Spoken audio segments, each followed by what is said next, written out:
Since we'll be departing from this place today, could you please relocate? We'll also cover the $473 monthly loan.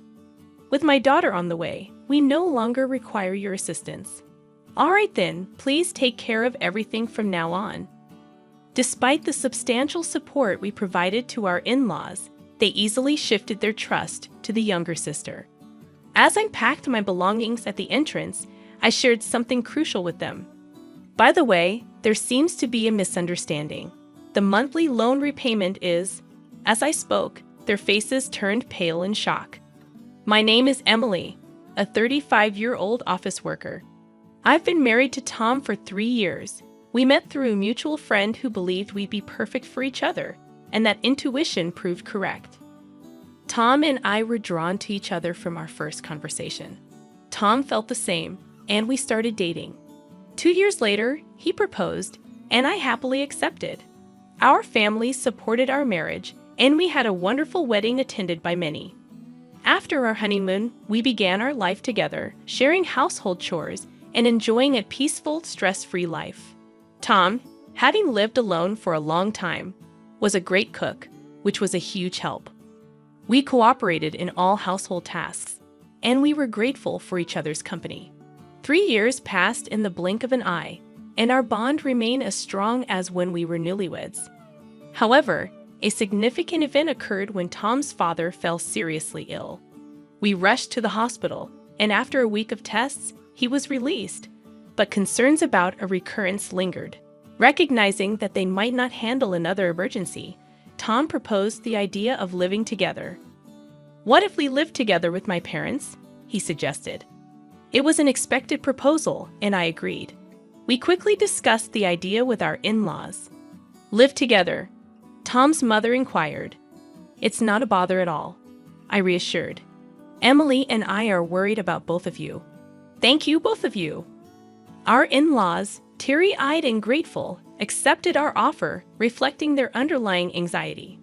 We promptly moved in with them, and the mother-in-law, understanding that both of us worked, took the lead in household chores.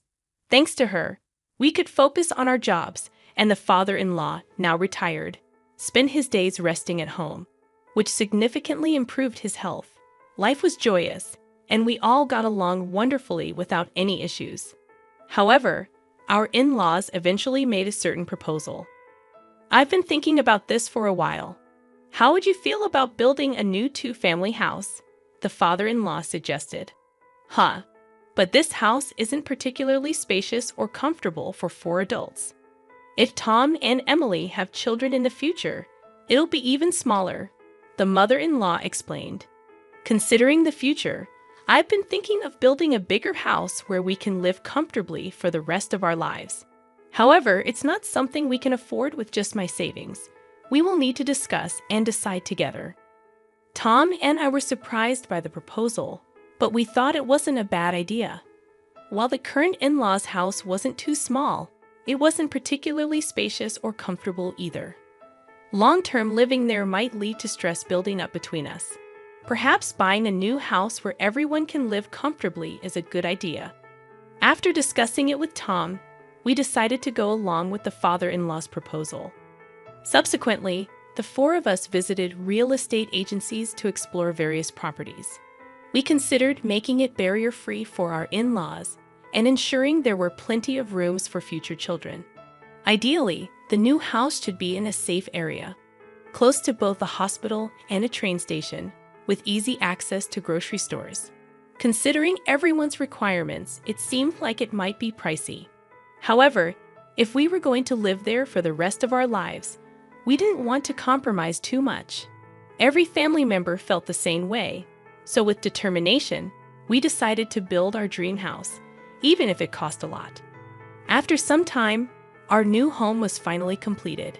The exterior and interior were both new and beautiful, lifting our spirits just looking at it. "This is really amazing. I can't be sick anymore. I want to stay healthy and live here for as long as possible." The in-laws expressed their joy. My husband and I were equally excited, realizing that this would be the house that would be with us for our entire lives, even when we have kids. I want to play catch in the garden and have barbecues. That sounds great. Let's make lots of family memories here. We were overflowing with excitement and joy. Living in the house turned out to be truly comfortable, and it felt like the pinnacle of happiness. Being in a comfortable home made me even more enthusiastic about my work. Subsequently, my work went very smoothly, and both my public and private lives were fulfilling. I genuinely felt grateful for buying this house. The months passed in the blink of an eye, and 2 years had passed in this house. We continued to have a good relationship with our in-laws as always, believing that the days ahead would be filled with happiness. However, at least in this place for life in our new home, something unexpected happened. It was when the sister-in-law and her husband visited our new house. While this really is a nice house, it's not fair that only you guys get to live here. What are you talking about? We discussed and decided to buy this house with our parents, but I can't help but feel envious. When we were still living in a cheap winter, it feels like you're living beyond your means. The sister-in-law often visited our house during holidays and always expressed her envy. Every time, she would accuse us of being unfair. We've been paying the mortgage for this house, and it's quite a hefty amount every month. We're living within our means, earning enough to pay for this house, so there's no reason for her to complain. If we were to live here with the in-laws, it would be so much fun, don't you think? What? Can you even afford the mortgage for this house? My husband and I exchanged a glance. The sister-in-law probably just blurted out without giving it much thought. However, her careless words started to move my in-laws' hearts. It would be lovely if Kana could move and live here together. Yes, it would liven things up. Hey, what are you two talking about? Haven't we been living together all this while? Come on, I was just saying. Exactly. There's no need to panic, right? Ha ha ha.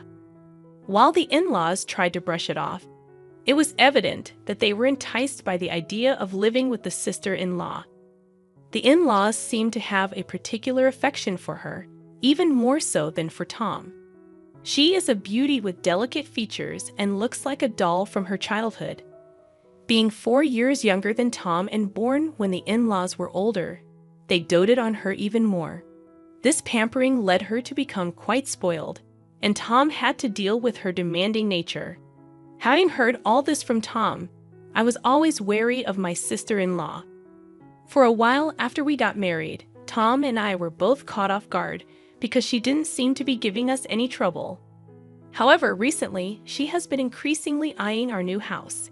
It seems she frequently visits the house during the day when we're at work. Oh, Emily, you're back. Then I'll be leaving now. Huh.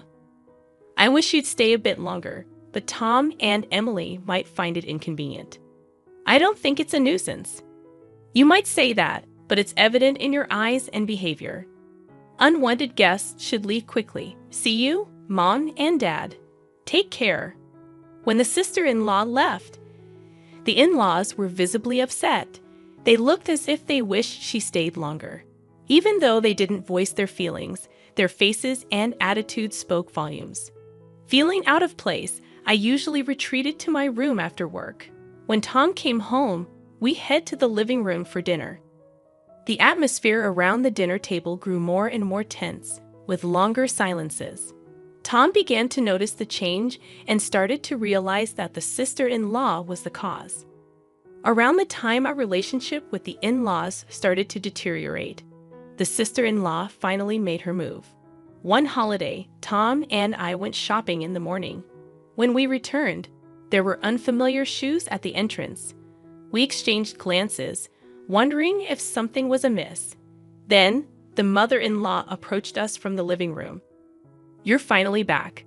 We need to talk. The mother-in-law's tone was different than usual. As we entered the living room, the sister-in-law and her husband were there. Ah, you're finally here. Kana, what's going on? From today, we'll be living here, so please leave. What? Tom and I were taken aback by her sudden declaration. What is she thinking, moving in today? Hold on, it's ridiculous to say that all of a sudden. It's not sudden. We've discussed this with Mom and Dad for a long time. the sister-in-law replied confidently. Is it true you discussed this with them? Tom and I knew the in-laws were swayed by the sister-in-law's words, but we had no idea things had progressed this far. Kana and her husband said they'll take care of us from now on. I'll do the housework and even care for you when needed. Please rely on us, Mom and Dad. If our daughter is here, we don't need you anymore. A daughter-in-law who doesn't do housework or have children is no match for Kana. What? I was deeply hurt by their words. Seeing my shocked face, the sister-in-law smirked. We'll pay the $473 monthly loan. Okay. Huh? $473? It's a great deal to live in such a nice house for that. Tom and I were dumbfounded. The in-laws were already planning to kick us out. After such treatment, we couldn't continue living there. Is that settled? We can't leave immediately. Could you give us at least a week? We need to find a new place. Fine. You're looking forward to living with Kana and her husband from today. The in-laws looked disappointed the sister-in-law, but she and her husband were extremely happy that we decided to leave. Calm down, Mom and Dad. The house isn't going anywhere. I'm looking forward to a week from now. The in-laws and the sister-in-law's family were thrilled to drive us out. Did Tom and I seriously consider co-living with such people? We quickly arranged to view rental properties and moved out within a week. The day to leave our home arrived. Please take care of everything from now on. Don't ever get involved with us or come to this house again. Their words were harsh. We had supported the in-laws so much, and they switched allegiance so easily. Now we can finally live with Mom and Dad in this house. Living comfortably in this house with Kana is like a dream. We got rid of the nuisance after all. Our in-laws and sister-in-law kept insulting us until the last minute we were leaving. Little did they know they would face repercussions after this. Well, it's none of our business anymore. As I gathered our belongings and approached the entrance, I shared an important piece of information. Oh, by the way, it seems there's a misunderstanding about the monthly mortgage payments. It's $1,825 every month, okay? Make sure you understand that. What? Isn't the loan just $473 a month? At my words, their faces turned pale all at once. Hold on a second. Isn't the loan just $473 a month? You misunderstood, didn't you? This house is under our father's name, so the loan is contractually agreed to be paid off through a debit from Dad's account. Emily and I were planning to live in this house for the rest of our lives, so we told him he wouldn't have to pay. We were bearing all the costs. So I was transferring $473, and Emily was transferring $1,352 to our father's account every month. I guess Father only remembered how much Emily puts in his account each month. Moreover, we split the living expenses equally. Our parents probably never thoroughly checked the cost and assumed it wasn't a significant amount. What? No way. We can't pay $1,825 a month. We can't even cover the living expenses on top of that. How can Emily afford to contribute so much? I don't know how you perceive me, but I'm department head at a major corporation. I earn quite a lot. What? Emily earns much more than I do. As the in-laws looked shocked, Tom continued, It's simple. In-laws were unaware of this. Well, we've decided to cut ties with you, so it's up to you to support our parents from now on. No way. Emily, Tom, wait. We were wrong. Let's live peacefully together like before, okay? What? Mom and Dad, are you planning to abandon us? You guys can repay the loan, can't you? If that's the case, shouldn't you live with those who can? That's not fair. Dad told me the loan was only about $473. That's why we came here. We've already canceled our previous house. That's not my problem. Isn't this mess because you wanted to move in with us in the first place, right? Your husband earns very little, doesn't he? But you always said family is more important than money and pampered me. When our livelihood is at stake, all of that doesn't matter. The quarrel between the in-laws and the sister-in-law was unbearable to watch. "Well, we're leaving." "Wait. Regardless of what you say, we will never associate with you again." With that, Tom and I left the house and moved into our rented room. Despite the numerous messages from the in-laws, we ignored them all. According to our neighbors, the in-laws and the sister-in-law's family had no choice but to live together. However, they couldn't pay the loan and eventually had to let go of the house. When they sold the house, a considerable debt remained. Even after using the father-in-law's early retirement benefits for repayment, they still fell short. Sadly, they now live in a cheap, small apartment, all working full-time and part-time jobs to repay their debt. Apparently, the sister-in-law's husband didn't want the burden to fall on him, so he ran away. If only the in-laws had continued living peacefully with us, they wouldn't have faced these hardships. But again, it's none of our concern now. On the other hand, Tom and I found our rented apartment much cozier than anticipated.